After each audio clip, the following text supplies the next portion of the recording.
town, but it had a bad odor. This odor finally Name cleared Tom. out. Name It Tom. started in the apple orchard with rotten apple trees. No, now I'm back. Virgil says, "My goodness, family, what is that stench?" And of course, Ann and Sue didn't know. Mom, she was trying to think of something, but I said, And who didn't know? I said, That's what I thought you said. You slipped up. I know what it is. I've heard of this before. That's embarrassing to have that in the house. It was on National Geographic Channel. I had a special in Pickford, Michigan one time, and this stench baby came out of the apple orchard. Well, Grandpa said maybe we should stop and help them. I said, well, we don't have any gas masks or rubber gloves, Grandpa. Tom, says- Grandpa got 25 or 4 gift cards from Tom. He says, don't worry, I have a couple gas masks left from World War II and some chemical gloves that we can wear. And some real long tongs to pull it out of the tree stump. So I said, well, good thinking, Dad. So we pull off the side of the road and park. And Dad popped the I got trunk some of these open. boxes in a bag. He said, now make sure you put this on right away because the smell of this can really knock you out quick. So, Grandpa and I proceeded to put the gas mask on, the rubber chemical gloves, and get the What was Anna? extra long 39.5-foot chemical Where was tongs. Anna? How do rubber chemical gloves last? These are rubber chemical gloves specific for rotten tree stumps. Oh, yeah. Where was Anna? Anna's along, Oh, but she and Aunt Sue or Grandma Sue and Grandma Mary were definitely afraid to get out of the car. I said, okay, just keep the I windows thought she up. was in this time, so how could she get? I said, just keep the windows up Okay, how could she be and scared? the stench won't get you. But do not dare put it down.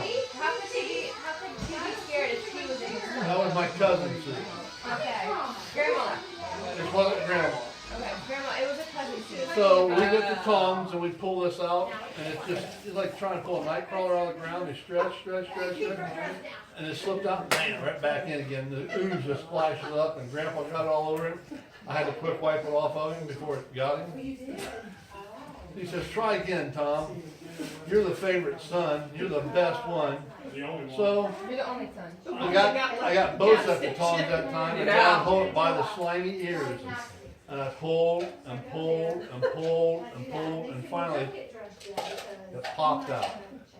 Of course, the ooze went everywhere. It's like a volcano going off. It's an end. This green, steaming ooze was oozing all over the orchard, infecting all the good apple trees. It started getting into the neighboring houses, so we had to go save those people. It was a long, busy day, but we got it done. And then Grandpa says, well, what are we going to do with it? I said, well, you still have that industrial plastic wrap in the trunk? Yeah. I said, we could line the trunk up and put it in there, and let's go back to the cottage and tie a rope around its neck and throw it in the water and tie it to the boat, and we'll drive down through the water and we'll wash the snake off of it. Grandpa says, great idea, Tom, favorite son. The only son. So we start pulling her down through the channel. All of a sudden, seaweeds start wilting and floating to the top. All the fish are dying. The fish are floating. They had X's in their eyes, you know, when they die.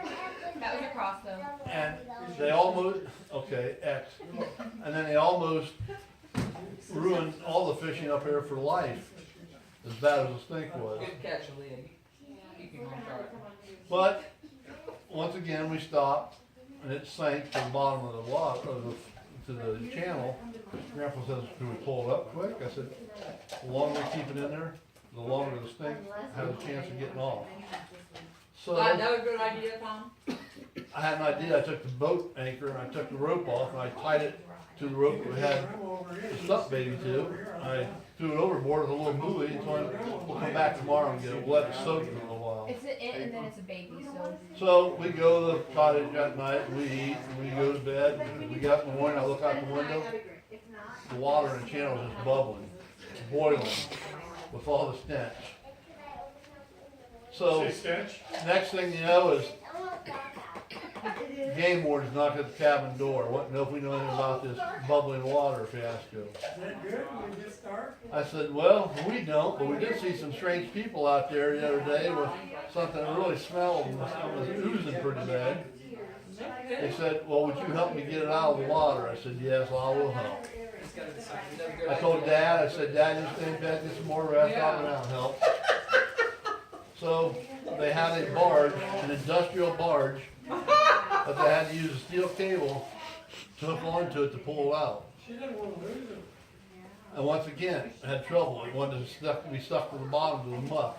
Hence, the muck and slime smelled about the same.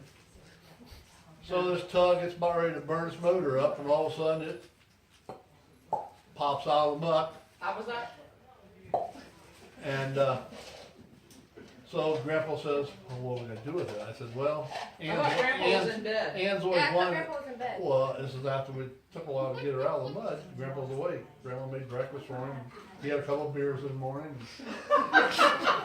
He says, well, what are we going to do with it? I said, well, I guess we can take it home. Ann's always wanted a pet cat or dog or something, but we could give her this thing we called Susie. That night in college, we decided we were going to name it Susie. Susie, we changed it to Susan later for baptismal purposes. The priest, when we took it up to be exercised, he said, you should really have it baptized just in case anything happens to it. So we did that. And then the next step, we had to take her to the Center for Communicable Diseases to make sure that she was cleared, she could be in the public, so it wouldn't make anybody else sick. They finally, after 2 years, they cleared her so we could get her out of the cage. So we started taking her around public. People wondered, what is that? They said, we were finally tired of answering everybody's questions, so we had a sign made up finally. Here is the Pickford, Michigan stump baby that we retrieved and saved. And of course, we had all kind of accolades and Oh my God. and awards and such for the heroism that Dad and I performed. Oh my God. And